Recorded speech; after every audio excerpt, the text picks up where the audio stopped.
Hello Zainey friends, I am Laney. And I was Marshall. And you still are. You just got to remember where you came from. That is right. And today's video we're going to talk to you about how you can put your own notebooks together. And the reason why we're doing this video is because we used to sell these notebooks in our shop. But because it's hard for me personally to create these notebooks, produce them, and it takes a lot of work, I started getting carpal tunnel in both my hand and my arm. I already had it. This just made it so much worse. And then after I would make all these notebooks for people, the next day I was shot and I could not use my arm. In fact, last year I was out for a month because I had a pain up here and I couldn't work for a month. I couldn't type or be on the computer. I had to do everything on my phone. And I just don't want to go through that again. So we decided to, because people are still like, but notebooks, I love them. We decided we were going to offer two different things, and you will be able to see these coming up in the site. So the first thing would be that we print for you the materials to make this notebook and send it to you, and you would put it together yourself. Or we would sell digital downloads of the materials. So when you buy one, you would get the cover and you would get the inside pages. And again, you put it together yourself. So what we're going to do right now is show you how to put this together yourself, because you doing one or two notebooks is probably a lot easier than me doing 50 of them at a time. So we're going to angle the camera down and I'm going to show you how to create a notebook. No matter what size it is, how you're going to do it. A quick introduction to the materials you're going to need. You have the cover page, then you're going to have 10 pages that are both front and back printed, and you could use a grid line, but we use dot grids, and these dot grids are 5mm. You're also going to need a stapler, and it's not just any old stapler. You have to have those staplers that are really long. And we will show you that when we angle it down below. You may need what we call a bone folder, and I will show you what that looks like as well. And then the very last thing you're going to, well actually no, I take it back, there is more stuff. You're going to need a cutting mat or a surface that you can cut on that you don't have to worry about getting scratched up. A rotary cutter, and that's going to help you cut, along with a ruler to make sure your edges are straight. And then if you want to get super duper fancy, you're going to get a little punch and punch your corners, okay? So we're going to angle it down and you will be able to see what it takes to put this together with all the materials. So let us start with the materials that you're going to need. I have my cutting mat that I use right here. I have a big ruler. We're going to use that once we start cutting. The stapler that we put it together, it is a long staple, but it does take regular size staples. It's just long. This is a rotary cutter. And this is a hole punch that we use to edge the corners. And this is a bone folder, which I got, it's a Martha Stewart brand. I can't remember where I got it. So the first thing we're going to do is we are going to fold all of these pages in half. So I have 10 pages plus the cover that we're going to fold in half. And this, I'm going to speed it up so you don't have to watch it. But so basically you just make sure that it is completely fresh on all three sides.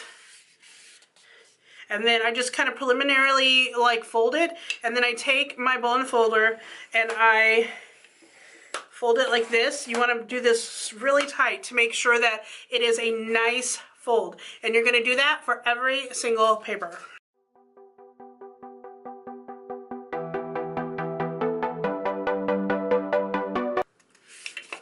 As far as the paper goes that we're using, the cover is made of cardstock.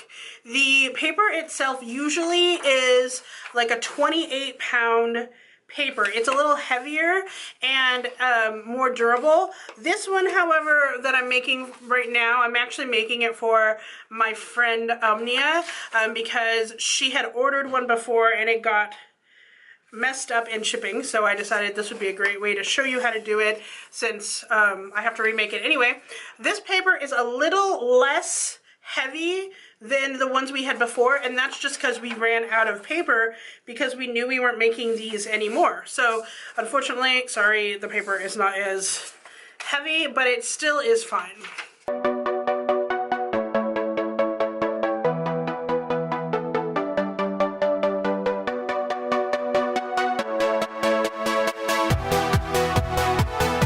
So you're probably wondering, why can you not just fold it all at once? And I will show you why that doesn't work too well. And that it's just a more professional, nicer way if you have to do the folding one page at a time. Okay, so what I have is all of my inserts, and then here is the actual cover.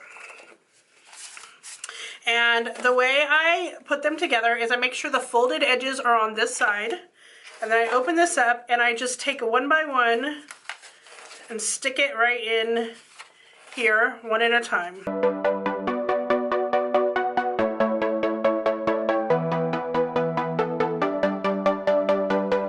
All right, and then you just give it a little bit tap, make sure that it is flush on both the top and the bottom. But I don't know if you can see this too well, but see how that comes to a point?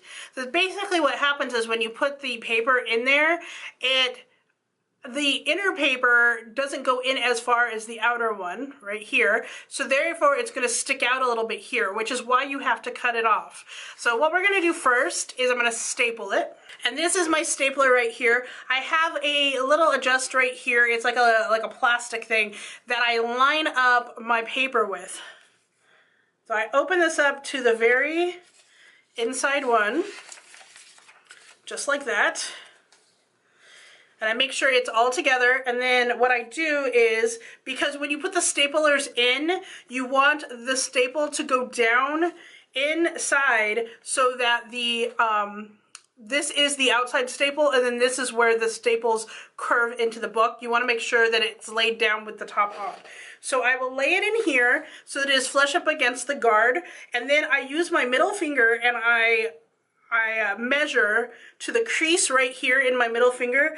That is the edge of here. This is just what I do for preference, so I know it's going to be the same. And basically I line up my finger so it's hitting the stapler itself, okay? So that is why I can get my staples the same. And if I have it this way and make sure it's lined up against the plastic, and this way, using the stapler like this should hit right on the line. Pretty close to it. So now we turn it around and do the same thing over here. Measure that out and hit it. So now that it's all together, I'm going to take the bone folder again, and I'm going to make sure it is completely folded all the way down. And now we come to the cutting part. This is the part I don't like.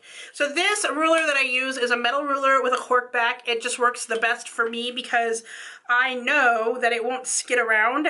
You can use any ruler though. However, you need to make sure you have firm pressure. I also recommend that you use a new blade on your rotary cutter if you're going to do this, because it just makes it easier to glide in. I put the ruler right about here where the end of the art is. And then you have to hold down while you do this. It's very important. If you don't hold down, it will go all over the place.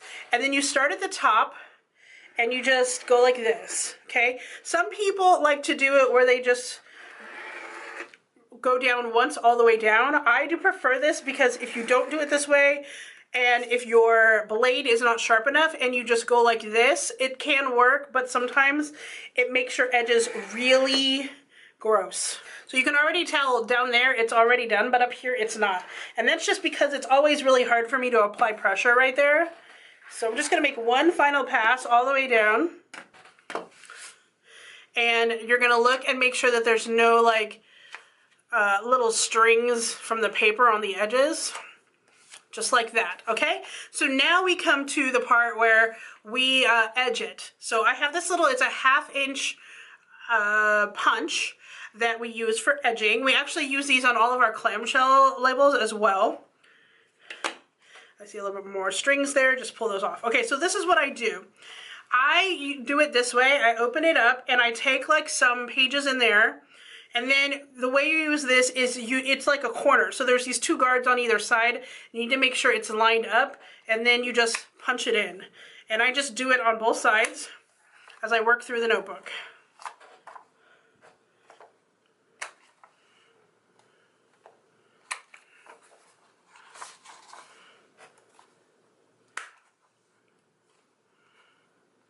And this is a pretty good punch. I use I think it's EK Tools punches, because they're really heavy duty and they haven't failed me yet, unlike some other punches that I've used. And as you can tell, I just did all of that in one punch. That was pretty good. Okay, so that is how you make your own notebook. So you can tell there's a lot of steps, and doing this a lot probably would hurt your hand, but that is how we create it. So if you have any questions, make sure you ask down below, and continue to check our site for when we put up the notebook so that you can do your own. Up here I will put a little playlist of all of the videos we do for Zainey Laney, as well as subscription right here, and hit that notification. And until next time, stay zany.